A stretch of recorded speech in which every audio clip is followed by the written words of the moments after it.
Hi, hello friends. Welcome to World Explorer India. Today, let's discuss about ventilator associated pneumonia.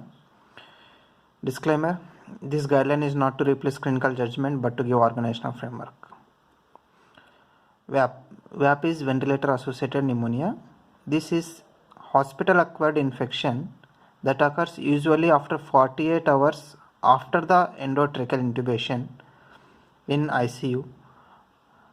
This is because of the multi-drug resistant pathogens, and average time to develop ventilator associated pneumonia is 5 to 7 days, and it increases the length of hospital stay and also increases the risk of death in patients in the mortality ranging from 24% to the 76%.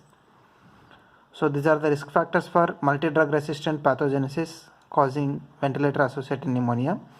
First is antimicrobial therapy in preceding 90 days, current hospitalization of greater than 5 days, high frequency antibiotic resistance in community or specific hospital unit, or presence of risk factors such as hospitalization of more than 2 days in preceding 90 days, or home infusion therapy, chronic dialysis patients and home wound care, immunosuppressive patients, re-intubation, and polytrauma patients. These are all the patients who are at high risk for development of ventilator associated pneumonia.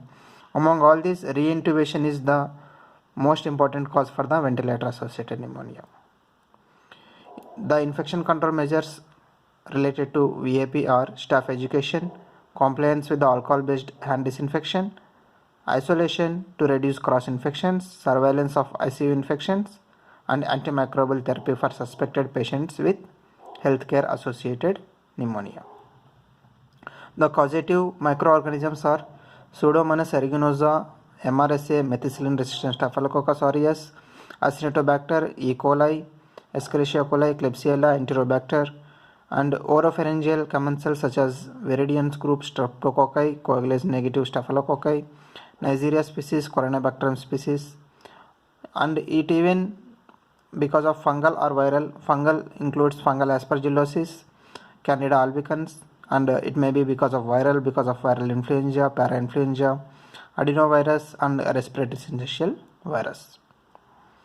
The pathogenesis are weakened host defense systems, and because of healthcare devices, usually the invasive devices, and the environment, healthcare associated infections. Usually the pathogenesis develops because of lower respiratory tract infections, which is causing colonization of microorganisms, and if these are getting aspirated, it may lead to ventilator associated pneumonia. Fomites and aspiration of oropharyngeal secretions is the most common cause of ventilator associated pneumonia. Intubation and mechanical ventilation patients are at high risk for development of VAP. Usually it is better to avoid, if possible, the mechanical ventilation. Use non-invasive ventilation if possible. Orotracheal intubation is preferred over nasotracheal intubation. Continuous aspiration of subglottic secretions will reduce the risk in settings where it is permissible. And maintain the intake of pressure greater than 20 centimeters of water. This will prevent the leakage of bacterial pathogens around the cough into the lower respiratory tract. These are some of the evidence-based guidelines. Healthcare associated pneumonia needs therapy for multi-drug resistance pathogens. Lower respiratory tract culture before antibiotic therapy, but do not delay the therapy. Negative lower respiratory tract culture, if there is no infection, stop the antibiotic therapy. Broad spectrum antibiotic therapy to optimize the antimicrobial efficiency. These are some of the treatment guidelines. Antibiotics should be used at optimal doses. Ceftriaxone is used to treat Streptococcus pneumonia. 5 days aminoglycosic acid therapy along with beta-lactams to treat the Pseudomonas aeruginosa pneumonia. And linezolid is an alternative to vancomycin. Advantages for proven VAP due to MRSA. Colistin used to treat VAP due to Acinetobacter. And stress bleeding prophylaxis, hydrogen antagonistics or sucralfate should be used in patients with ICU. And positioning of patient semi-recumbent position 30 to 45 degrees prevents aspiration, especially during feeding. Nutrition. Enteral nutrition is preferred over the parenteral nutrition. It reduces the risk of complications such as villous atrophy of intestinal mucosa caused by the central venous catheters. Next is selective digestive decontamination.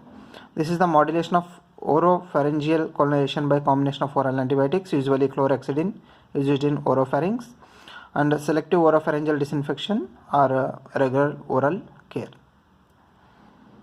Adequate staffing levels in ICU. This reduces the length of the stay, improves the infection control practices, and also reduces the duration of mechanical ventilation. Diagnostics. There is no gold standard diagnostic procedure for VAP, only medical history. And next thing is chest radiography to identify multilobar pneumonia, effusions, or any cavitations is present.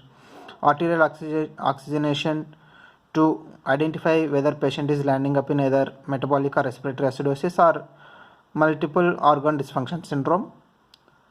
And blood cultures to identify if there is any extrapulmonary infections. Diagnostic thoracentesis may be done in case of toxic pleural effusions. Culture of respiratory secretions, usually lower tract respiratory tract secretions to rule out the bacterial pneumonia but not the viral. ARDS patients, we have to go see the radiographic images, signs of pneumonia and hemodynamic instability. Fever, leukocytosis, purulent tracheobronchial secretions, these are the indications for the ventilator associated pneumonia. Effective strategies are strict infection control, alcohol based hand disinfection, microbiologic surveillance, and early removal of invasive devices, reduce antibiotic prescribing practices. So these are all the effective strategies to prevent the ventilator associated pneumonia. Role of patients: quit smoking, ask healthcare providers to clean their hands, ask to raise the head end of the bed, ask about oral hygiene frequency. VAP bundle, head of the bed to 30 degrees, daily sedative interruption or daily assessment of readiness to extubate, peptic ulcer disease prophylaxis, DVT prophylaxis, daily oral care with chlorhexidine. This VAP bundle is associated with decrease of ventilator associated pneumonia in patients in ICU. If you like this video, do subscribe. This is the bibliography from which I have taken the information. Thank you so much.